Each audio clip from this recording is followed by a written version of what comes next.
Hello viewers, আসসালামু আলাইকুম। কেমন আছেন সবাই? আমি এখন একটি মজাদার রেসিপি তৈরি করব।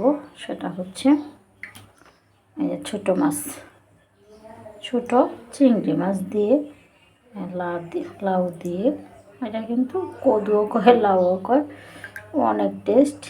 এই ছোটো চিংড়ি মাছ কিন্তু এখন কম পাওয়া যায়, আগে কিন্তু অনেক পাওয়া যেত, এখন কম পাওয়া যায়। সাথে কিন্তু আমি পেঁয়াজ কুচি দিয়েছি, আর কিন্তু এই যে ঠোস কটা দিয়েছি অল্প কিছু। আর ওখানে কিন্তু আমি টমেটো কুচি, কাঁচামরিচ কুচি, ধনিয়া পাতা কুচি করে রেখে দিয়েছি। এখন আমি কিন্তু হালকা একটু মশলা দিয়ে দেবো। সবসময় মনে রাখবেন, লাউ তরকারির মধ্যে হালকা একটু হলুদ দিতে হয়, হলুদ কম দেওয়া লাগে।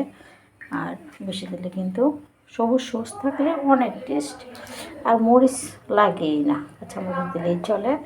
শুধু এই মাছের পরিমাণে শুধু এই যে মরিচটা দিলাম, আর কিছু না। আর এখন আমি একটু এই যে লবণ দিয়ে দিলাম, এই পরিমাণেরই। এটা কিন্তু বুঝতে হবে, অনেক কিন্তু এই বিষয়টা বোঝে না। এখন আমি চুলাতে কড়াই বসিয়েছি, এখন আমি পেঁয়াজ কুচিগুলো দিয়ে দিলাম। পেঁয়াজ কুচিটা একটু তেল গরম হয়েছে তো, এই জন্য এখন দিয়ে দিলাম। এখন আমি এর উপরে মাছটুকু দিয়ে দেবো, শুধু মাছটা কষাবো ভালো করে। এই যে মাছটা কষাবো ভালো করে, মাছটা কষিয়ে তারপর কিন্তু আমি অন্যগুলো দিব। মাছটা কষাতে হবে সুন্দর করে, তাহলে টেস্ট বাড়বে, সুস্বাদু হবে, এটা বুঝতে হবে। আর এর পরে সব মাছটুকু দিয়ে দিচ্ছি। এখন আমি এটাকে কষাই ভালো করে কষিয়ে তারপর কিন্তু আমি এটা কী করবো, ওই লাউগুলো দিয়ে দেবো। এখন আমি কষিয়ে নিই, কষে গেছে।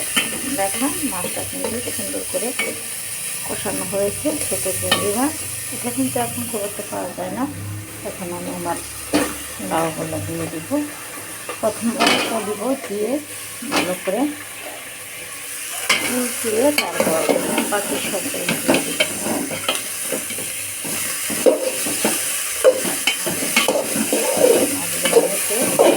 না লাগিয়ে থাকে, প্রথম অল্প দিয়ে ভালো করে নেড়ে এখন সবটুকু আস্তে আস্তে করে দিয়ে দেবো। আর সবগুলো দিয়ে অল্প একটু পানি দিয়ে তারপরে আমি ডেকে দেবো। সবগুলো সব দিয়ে এখন তোমাকে হালকা একটু পানি দেবো, বেশি না অল্প। অল্প পরিমাণে পানি দিয়েছি। এখানে আমি বাকি সবজিগুলো দিয়ে, এই যে বাকি সবজিগুলো দিয়ে দিলাম। এখন আমি এটাকে ডেকে দেবো। দেখুন বন্ধুরা, রেসিপিটা অর্ধেক হয়েছে। এখন আমি টমেটো দিয়ে দিব, সবগুলো টমেটো আমি দিয়ে দেবো। এটা হচ্ছে ছোটো চিংড়ি মাছ দিয়ে লাউ তরকারি। এটা অনেকেরই পছন্দ, আমারও পছন্দ, আবার আমার সাহেবেরও পছন্দ। এটা কিন্তু অনেক পছন্দ তরকারিটা। টেস্ট হলে কোনো কিছু বোঝা না, এটা দিয়ে খেয়ে উঠে যায়। তো এরকম একটা বিষয়। দেখেন টমেটোগুলো দিয়ে দিয়েছি। আর এখানে আমি ধনিয়া পাতা কাঁচামরিচ কুচি রেখে দিয়েছি, এটা একটু পরে দিব। আর এটাতে আমি টমেটো দিয়ে দিলাম, ডেকে দেবো। অর্ধেক হয়েছে। দেখেন বন্ধুগণ, ওয়াও, দারুণ সুন্দর হয়েছে। টমেটোর পরিমাণটা বেশি দিয়েছিলাম, এই জন্য এত সুন্দর হয়েছে। এখন আমি এটার মধ্যে কাঁচামরিচ আর ধনিয়া পাতা দিয়ে দিব শেষ মুহূর্ত। এই জন্য লবণটা দেখে নিই, দেখে তারপরে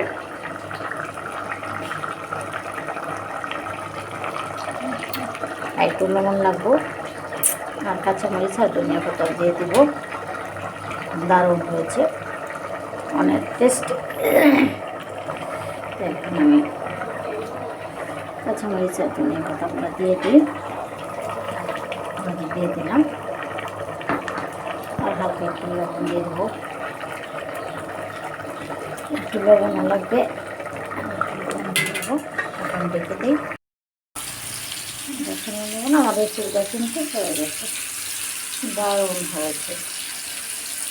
লাউ তরকারি বেশি করে টমেটো দিয়ে, এখন শীত মৌসুম, সব সবজি কিন্তু সস্তা। সস্তা বলতে মানে আগের তুলনায় একটু দাম কমেছে, সেক্ষেত্রে আমরা আসলে সব সবজি বেশি বেশি করে খাবো। এটা হচ্ছে কথা। দেখেন এটা কিন্তু দারুণ সুন্দর হয়েছে এই রান্নাটা, কিন্তু অনেকেরই পছন্দ। আর শীতের দিনে সব সবজি খাইতে টেস্ট লাগে এবং সুস্বাদু লাগে, ভালো লাগে। আপনারাও বেশি বেশি করে রান্না করবেন। শীতের মৌসুম সব সবজিও পাওয়া যায় এবং দামও একটু কমেছে, সেক্ষেত্রে সবজি বেশি বেশি করে খাবেন। আর ছোটো মাছ পাইলে রান্না করবেন, আর যার যেরকম সমর্থ সেই অনুপাতেই রান্না করবেন এবং বেশি বেশি আমাকে কমেন্ট করবেন, খাবেন। তো সবাই ভালো থাকবেন, ধন্যবাদ।